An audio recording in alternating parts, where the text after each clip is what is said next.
Esta es la implementación de una hash table en Go. Tiene como base una implementación que encontramos por ahí en GitHub. Esta está un poco modificada ya que la implementación original utiliza como llaves de ese hash, un valor de tipo entero, pero para nuestro caso necesitamos que este sea de tipo string, ¿no? Ya que será el evento, el ID del evento vecinos. Básicamente todo se engloba en este script. Tenemos estas variables iniciales que son el load factor mínimo y el load factor máximo. Estos ahorita los vamos a ver más a detalle. Y también el tamaño por default de la tabla, que esta, por como la tenemos implementada ahorita casi no, bueno, de hecho no lo utilizamos. El default size que nosotros utilizamos lo declaramos un poquito más abajo, igual ahorita lo vamos a ver. Perdón que te interrumpa rápido. ¿Por qué no entendí? La llave es string si se supone que íbamos a utilizar un algoritmo de hashing que convertía la llave en entero, o eso no se hizo al final. No, sí, pero, o sea, la llave que recibe para hacer ese hash es el string en CNVN ID. Ok, Aquí está. ok, Y ya, ya ya. ese Va. es NID, es hasheado y se pasa a la regla. Ya, ya entendí. Perdón. Sí. Gracias. Entonces, para empezar, tenemos estas tres estructuras que son como pues, con las que vamos a estar trabajando a lo largo del script. Record, que no es otra cosa más que, pues sí, un record o ¿cómo decirlo? Un llave valor dentro de nuestro hash table, ¿no?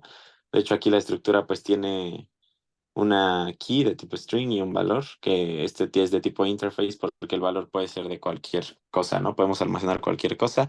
En nuestro caso estamos almacenando el mensaje, bueno, el tiempo de cuando llegó el mensaje. Y también tenemos un apuntador al siguiente récord en caso de que haya alguno, ¿no? Pues van así como encolados, bueno, linkeados, por así decirlo. Después tenemos otra estructura hash que no es nada más que un arreglo de esos records que acabo de comentar ahorita. Y por último, la hash table, que es la estructura con la que vamos a estar trabajando a lo largo de este script. Tiene como campos, pues una apuntadora a la estructura hash que vemos aquí arriba. Y también un apuntador con el número de records que tenemos en nuestra tabla, ¿no? O el número pues sí, de elementos en nuestra tabla. Además, también tiene un mutex, que es para la mutual execution, para evitar condiciones de carrera. Esto nos ayuda a que bloqueemos un recurso en la memoria y después lo desbloqueemos hasta después de cierto procesamiento, ¿no? Esto lo podemos controlar también nosotros mediante código. En este script vamos a ver este tipo de cosas que puede que se repitan las funciones, pero pues no son lo mismo. Sabemos que en Go si declaramos una función con una letra inicial minúscula, pues es una función interna nada más de este script, ¿no? Y si la declaramos con una letra mayúscula, pues es una función externa que puede ser llamada desde cualquier otra parte del paquete. Entonces, en este script todas las que utilizamos son las internas, pero pues también están creadas las externas en caso de que las necesitamos en otro, en otro script, ¿no? Del mismo paquete. Entonces, ¿qué hace esta función? Como su nombre lo dice, creo que es muy explícito. No hace nada más que iniciar o a crear la hash table con esta estructura que tenemos aquí, con un tamaño que nosotros le pasamos como parámetro. Ese tamaño tiene que ser de tipo entero. De hecho, esta función es la que nosotros utilizamos más abajo para la implementación que estamos haciendo, ¿no? Pues aquí nada más crea la hash, la estructura hash que necesita, que ya sabemos que necesita un arreglo de records. Por eso aquí tenemos este arreglo de records. Y ese arreglo va a tener como tamaño pues el table size que nosotros le pasamos, ¿no? Y lo que nos retorna simplemente es la estructura hash table ya creada con todos los parámetros que necesita, que es la estructura hash, el número de records, que aquí lo tenemos, y el mutex que pues ya lo tiene por default, ¿no? Entonces esta función no la voy a explicar porque básicamente es un wrapper de esta de aquí arriba, entonces básicamente lo mismo. Oye, pregunta, a ver, regresa tantito. Y estoy viendo que cuando usas el método público, la genera con un tamaño por defecto. Ujú. Y el método interno, pues sí, le tienes que pasar un table size. Ahí en records, es una referencia al tamaño, ahora ya entendí. O sea, Ujú. es un in-out. Ok. Sí, Y sí, ¿qué ibas a decir? sí, ajá, que por eso mencioné al principio que este default Ujú. table size nosotros no lo utilizamos porque pues no Ya. utilizamos la función externa. Ok, ya. Listo. Gracias, Alan. Luego aquí tenemos nuestra función de hash. Originalmente el script tiene esta función de hash que es muy, muy básica. Simplemente pues cuenta los arreglos del string de la key y después pues hace una operación matemática ahí para devolvernos un índice, ¿no? O un entero. Que en este caso el entero que nos va a devolver pues es un índice, una posición en nuestro arreglo donde se va a almacenar el tiempo del mensaje. Eh, Teníamos problemas con esta función. Entonces, teníamos problemas porque nuestro key es string, pero es originalmente un UID, ¿no? Entonces, los primeros caracteres se repiten y además de que los UID tienen el mismo número de caracteres, esta hash function pues era muy, muy vulnerable a que a que generara colisiones, ¿no? Entonces implementamos esta otra función que es una hash function, pero especialmente para UUIDs. De hecho, aquí utiliza el SHA-256. Como parámetros, pues nada más recibe el UID como string y el tamaño. Este tamaño es un tamaño de nuestra tabla. Este valor está cambiando dinámicamente conforme a los valores que tengamos en nuestra tabla en ese momento. Aquí también, pues lo que hace es leer el string, hashearlo con el SHA-256. Después, con los bits te va a generar un número entero y después, como ese número entero que te genera es muy grande, necesitamos aplicar la función de módulo para que en cierto punto no sea como tan exagerado el gap que hay entre un record y entre un índice y otro índice, ¿no? Por ejemplo, puede que la primera vez nos devuelva un índice, un índice 1 y después nos devuelva un índice 3000, ¿no? O sea, hay mucho gap. De hecho, también hay el load factor, nos ayuda a controlar ese tipo de cosas. Ahorita lo vamos a ver más abajo. Pero sí, simplemente el core de esta función es con base a la key y al tamaño o el número de records que hay en ese momento, te va a devolver un índice que tú vas a poder utilizar para ingresar datos o para leer datos en ese índice, ¿no? Después viene la función put. Bueno, las funciones que siguen, de hecho, son para los métodos o las operaciones básicas que tiene la hash table. Put es para crear un nuevo record en nuestra hash table.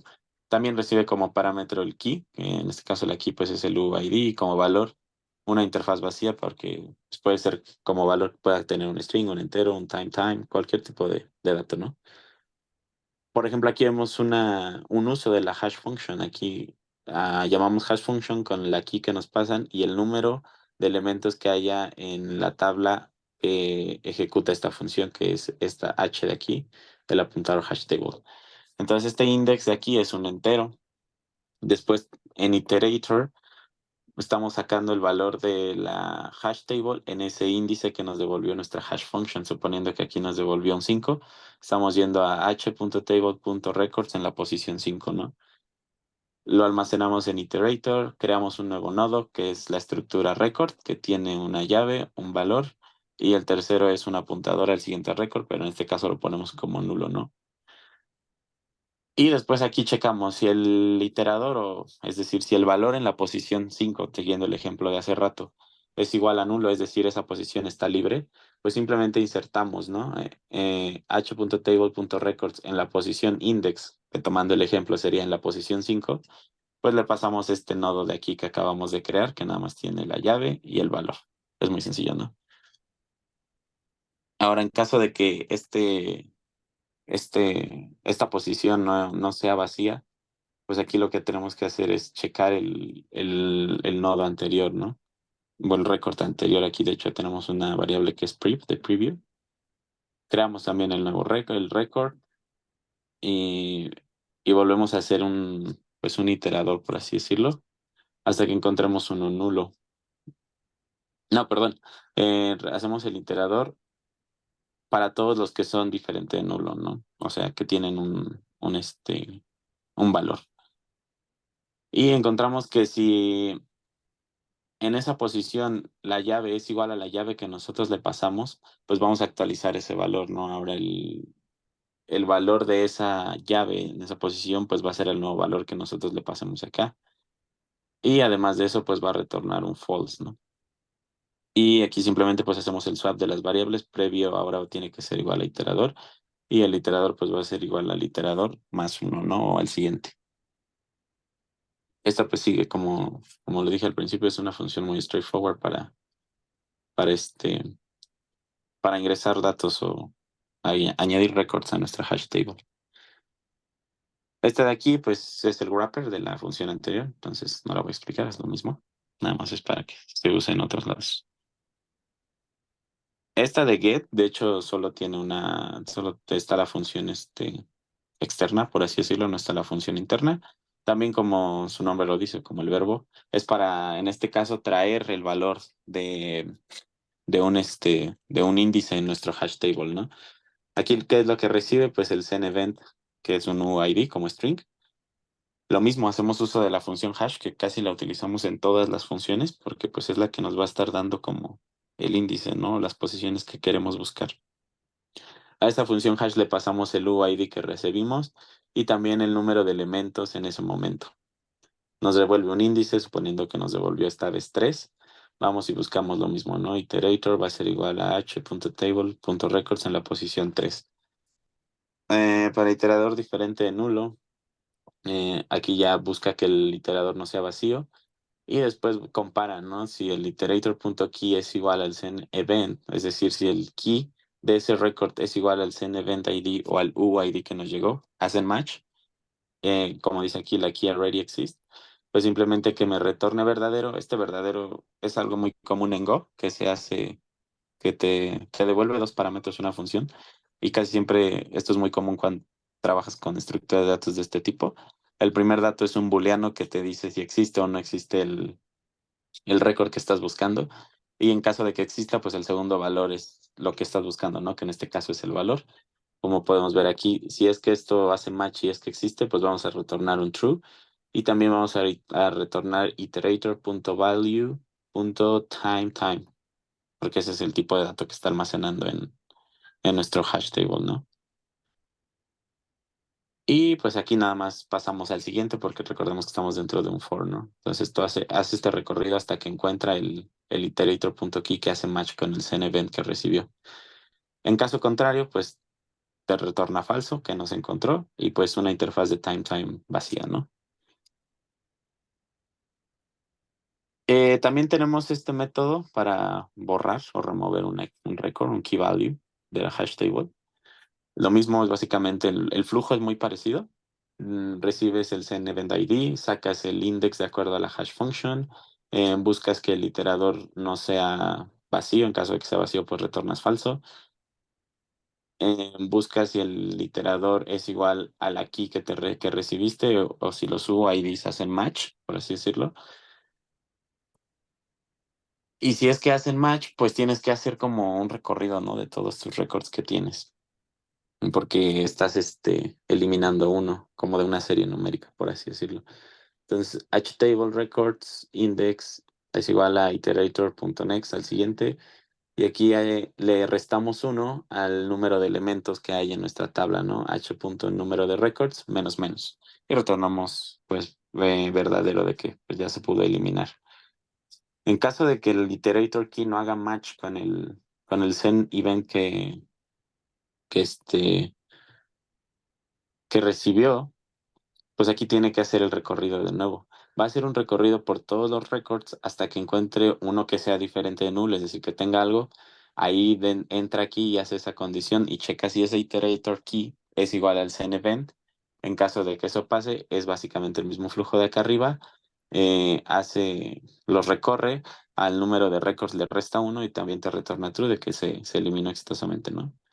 Y aquí pues simplemente es lo que está haciendo, es como irle restando para que vaya iterando sobre todos los récords que tiene nuestra tabla en ese momento. Este es el wrapper de la función anterior, entonces es lo mismo. Esta función de display no la utilizamos, nada más está aquí creada para que tú puedas ir viendo y de hecho ahorita lo vamos a ver en las pruebas. ir viendo qué es lo que tiene la tabla actualmente, qué posiciones, etcétera, etcétera. Entonces, esto nada más es como para imprimir tu tabla en un punto del tiempo, ¿no? Ahora viene algo importante aquí que es el check load factor en update. Esta función, bueno, primero que es un load factor, ¿no? El load factor nos ayuda a resize, a como hacerle cambiar dinámicamente el tamaño de nuestra tabla para que no haya mucho desperdicio de memoria, ¿no?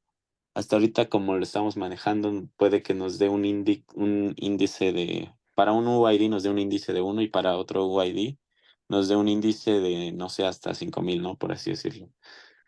Hay un gap muy grande, ¿no? Muchas posiciones. Estaría creando una hash table con mucha memoria desperdiciada.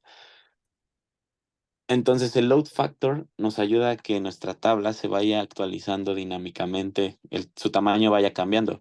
Si es que hay mucho gap entre dos récords, pues se hace más pequeña la tabla, ¿no?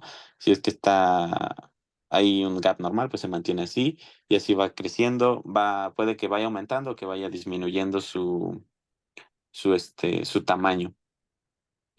De hecho, aquí utilizamos las variables que declaramos al principio de min load factor y max load factor. El load factor se calcula de la siguiente manera. eh, ¿A dónde está la función? Aquí está. El load factor se calcula de la siguiente manera. Es el número de records en ese momento, o sea, en el momento en que llamas esta función, h número de records, entre la longitud de la tabla que tiene los records. Es que una cosa es el número de records y otra cosa es el número de espacios, ¿no? Eso es lo que hace esta función, es el número de records, es decir, que tienen un valor contra el número de elementos o de buckets, fácil le dicen, creo que buckets o slots que hay en nuestra tabla. Así se calcula el load factor y con base a ese load factor, pues se va a aplicar esta función lógica que lo que hace no es otra cosa más que aumentar o disminuir el tamaño de nuestra tabla. Todo esto lo hace pues dinámicamente, ¿no? A ver, regrésate a Ah, la función, porfa. esta de load factor, Ajá, aquí. la de load factor. Ahí sí, por ejemplo, si está muy llena la tabla, yo entendería que el load factor va a ser grande, ¿no? Tirándole a 1. Entonces se metería en la condición de abajo. Y después crea una hash table. Lo Ah, no, multiplica. dice al revés, dice, no, sí, arriba del límite, incrementando el tamaño de la tabla y simplemente la duplica y en el caso opuesto la divide La entre dos, divide. ¿no? O sea, es un Ujú. halving. Hash put record value, record next. Ok. Lo que no entiendo es por qué si el load factor que se supone que debería de ser alto si tienes mucho uso de la tabla, la incrementa. Ah, pues sí, tiene lógica. Es porque te está haciendo falta espacio, ya entendí. Ujú. Al Sí. revés, si te sobra espacio, pues lo que hace es recortarla. Pero ahí en ese recortar es donde tengo la duda. ¿Y no se van a perder datos? Pues se supone que no, porque lo que hace es como, aparte de recortarla, también ¿cómo decirlo? Como reposicionar las cosas. Y de hecho, por eso acá también, si se da cuenta en el del, no solo tiene la lógica para ver si lo encontró en ese índice exacto, por aquí decirlo, iterator, aquí le está diciendo que en la posición que te dé la hash function, ve y búscalo. Pero en caso de que no, este es el caso donde va y lo busca en ese índice exacto. Pero en caso de que no lo encuentre ahí, no pasa nada, aplica otra segunda lógica, que es que va a buscar todos los nodos anteriores y donde haya match entre una key y otra, aquí, por ejemplo, entre la key que recibió y la key de ese récord en ese momento del for, pues va y lo borra y aplica la misma lógica para las otras. Porque cuando hace el resizing puede que cambien de posiciones, entonces puede que para la próxima vez ya no lo encuentre en el mismo índice, pero va y aplica la lógica para buscarlo en todos los demás hasta que encuentre uno que haga match y en este caso pues lo borra, ¿no? Oye, ¿y quién invoca esa función de del? Ahorita Dell no la tenía implementada, no la había visto, yo había creado esta de acá abajo move of hash table, que es básicamente lo mismo, lo borra, hace la misma lógica. Y es lo que le decía, no limpiamos, no vaciamos nunca. La única vez que se invoca esa función de del o move hash es cuando ya pasó, mira, de hecho se lo enseño aquí.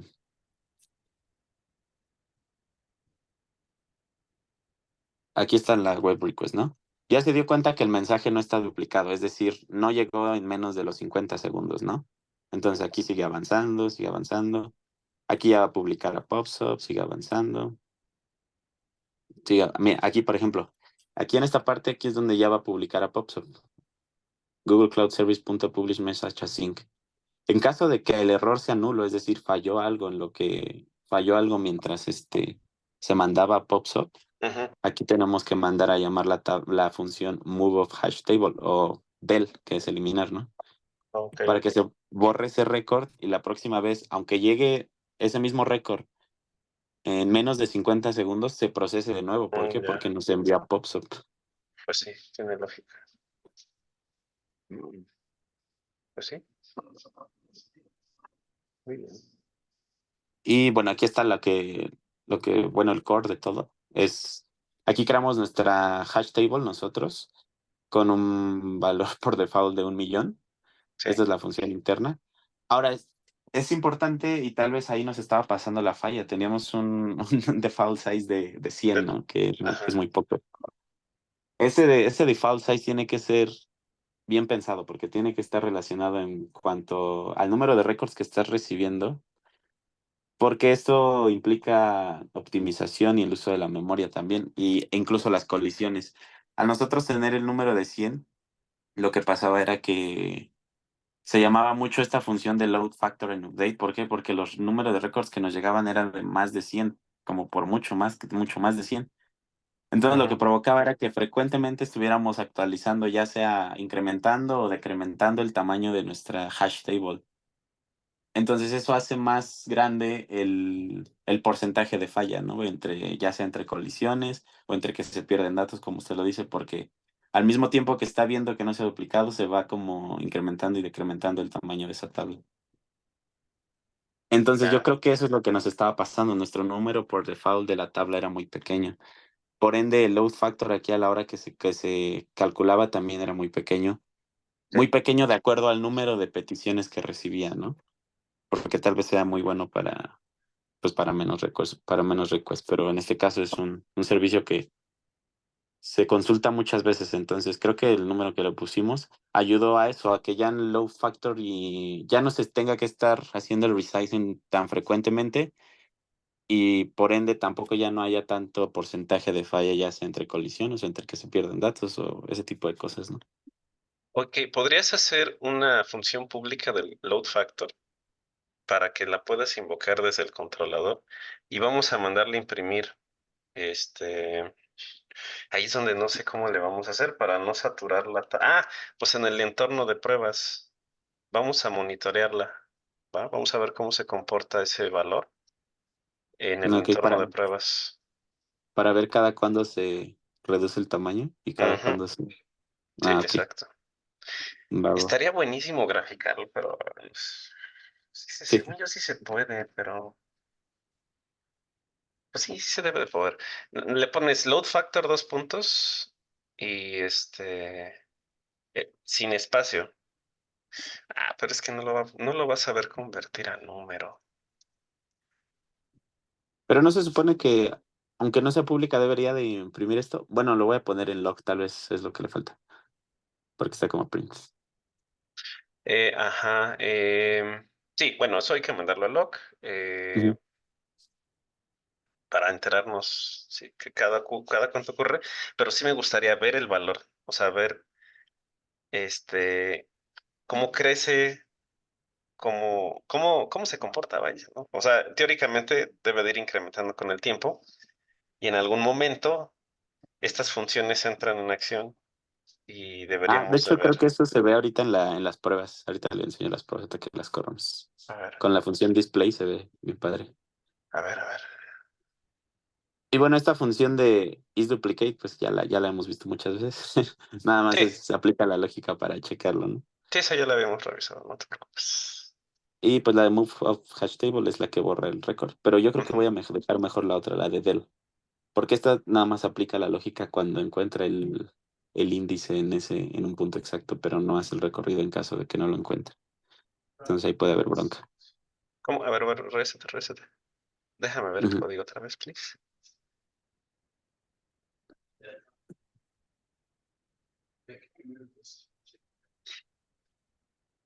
¿Dices que no lo remueve? No, o sea, sí, pero me refiero a que solo cubre un caso. O sea, como con el resizing y eso, a lo que me refiero es que, por ejemplo, en esta, aquí te devuelve el índice y con esta condición nada más va y busca en ese índice exacto. Si el récord es diferente de Ah, null, lo ya te borra. entendí. Puede estar Pero en en más caso de que, lugares. ajá, exacto, necesito hacer el recorrido para que vea dónde hace match el Zen event con el key de ese valor y borrar. Ya, ok. Como está acá Aunque, arriba en del. ajá. Aunque teóricamente no debería estar duplicado, o sí puede estar duplicado. Pero bueno, sí, no le pasa nada si lo haces el loop. Ujú. Sí, bueno, no es que esté duplicado, es que está en otra posición, no la que te devuelve la hash function, la hash Ah, ok, function. ya te entendí. Sí, sí, sí, sí. Pero por qué estaría mal el identificador? Por el resizing. Ah, sí, sí, sí. Ah, muy bien. Sí se ve que lo estudiaste bien. Y bueno, eso ya es todo el código de aquí. Ahora vamos a las pruebas. Las pruebas, pues, son Sí, unitarias, son básicas. está bien. Cubre aquí los casos de. Bueno, esta es la de la. Se prueba la hash function para ver que no haya colisiones. Y en efecto, todos me devuelven un entero diferente. Ahorita las voy a correr. Esta, pues, crea el tamaño de la tabla. ¿Qué se hacer con el tamaño de la tabla? Aquí checa que sí se inserten. Aquí que sí se haga el get. Que se borren. Ujú, Y pues esta es la padre, ¿no? Aquí la main. ujú. Con la función display para que veamos cómo pasa esto. Esto. Bien, entonces, Pero esto creo que no lo está viendo. A ver, déjame compartirlo. sí,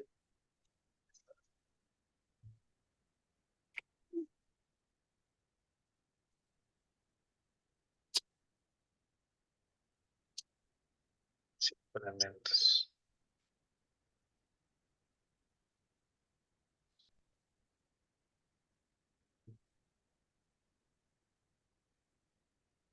Esto lo que estamos viendo es lo que hace la función display.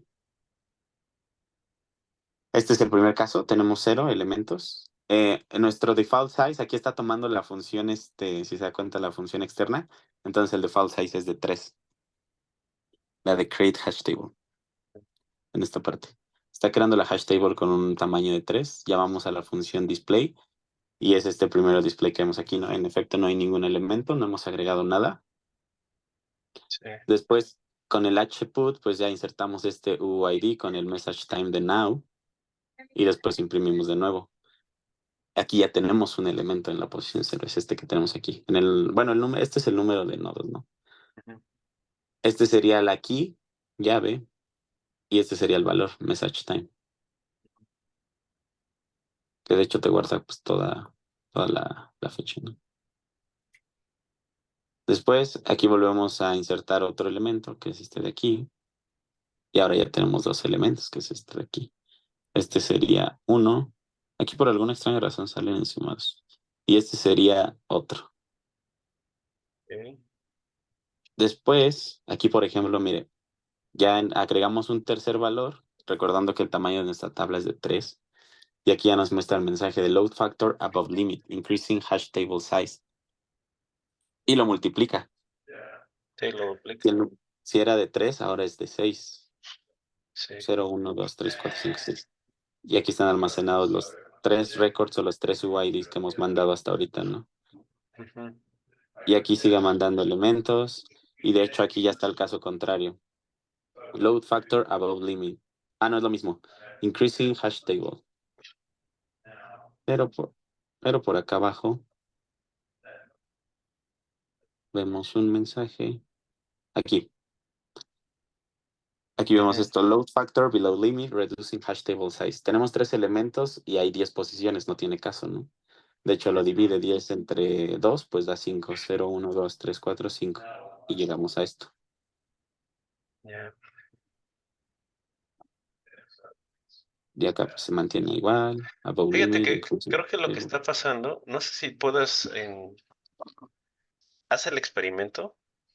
Ujú, Yo creo que ese mismo código que tienes en Go lo puedes, pues, de alguna manera replicar en Python porque son funciones estándar. Y chécate que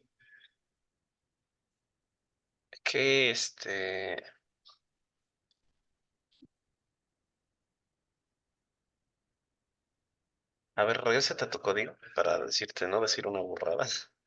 ujú. Vete a la hash table implementation. La función que hace el hashing es la que te da el índice. Ah, creo que como que se rompió, ¿no? Ah, no, sí, ya se ve. Ah, la función que... Aquí está. Ese hash int es, es que mira, regrésate a la terminal ahora. Yo tengo la teoría de que aquí donde te los encima es porque esa hash int te da el mismo valor para, para los Ujú. dos, Sí, creo que este, sí. pero la forma en cómo está implementada la hash table, pues no le interesa porque dice, bueno, pues lo guardo todo ahí de todas maneras. Y cuando tú lo buscas, este, pues pensaría que haría la búsqueda en las dos, ¿no? Ujú. Sí, creo que sí tiene razón. Porque de hecho aquí es el int. Este int de aquí es el int de la tabla. Entonces al inicio el tamaño de la tabla, bueno, el número de récords de la tabla es cero. Entonces por eso me lo encima aquí en el cero, ¿no? Ajá, Pero como dice, ajá, no se preocupa la hash table. ¿Por qué? Porque ese hash tiene como valor un arreglo de récords. O sea, sí lo pueden exacto, poner aquí dentro del mismo. exacto, Entonces no hay problema. Ah, entonces exacto. aquí tendría que una de dos. Bueno, no, tendría que validar, ¿no? Si el valor es cero, pues que lo tome como uno. Si el valor es cero, te lo tome como uno. Bueno, no. No, más bien, si te va a encimar valores, tú tendrías que buscar eso. O sea, cuando hagas el get, asegúrate, digo, esas pruebas que hiciste sirven bastante bien porque tú puedes probar que, que aunque estén encimados los valores, esa es la prueba que tienes que hacer ahorita. Esa prueba unitaria la tienes que hacer. Que el get te devuelva los dos valores, aunque estén en la misma posición de la tabla. ¿Se me explico? O sea, regrésate a la terminal. O sea, ahí después de que haces esta prueba de dos elementos, la función get te tiene que devolver que existen valores en la tabla. O sea, te tiene que devolver true Con estos dos para IDs, con ¿no? esos dos IDs, exacto. Ok. Porque algo que no me hace sentido, si es, o sea, si sí te devuelve true, no tendría por qué fallar. ¿Estás de acuerdo? Pero aún así falló. Entonces, por eso quiero que hagas esa prueba. Ok, ok.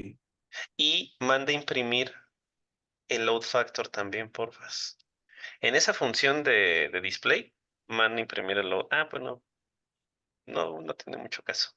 Pero en producción, para poderlo subir al entorno de pruebas, ahí sí manda a imprimir el load factor, ¿no? Porfas.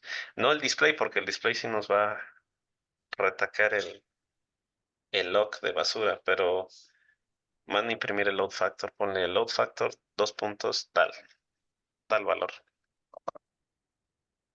¿Vale? Ok. ¿Aquí? ¿En esta parte?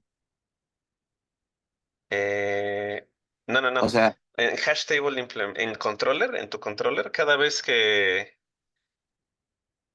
que haces esta búsqueda, ujú. No sé en Aquí qué. ujú. Sí, es aquí. De hecho, este mensaje lo agregué igual. Lo voy a borrar porque está generando basura. Nada Ah, más ok. era para ver lo del index, pero sí en esta parte lo puedo agregar. Ándale. El load Ahí factor. agrégalo. Ujú. Ok, Sí. Quiero ver cómo se mueve ese load factor ya con carga real. ok. Y la otra prueba que platicamos. Ujú, ¿Vale? va. Para ya acabar esto, porque ya lo voy a Sí. dejar grabar.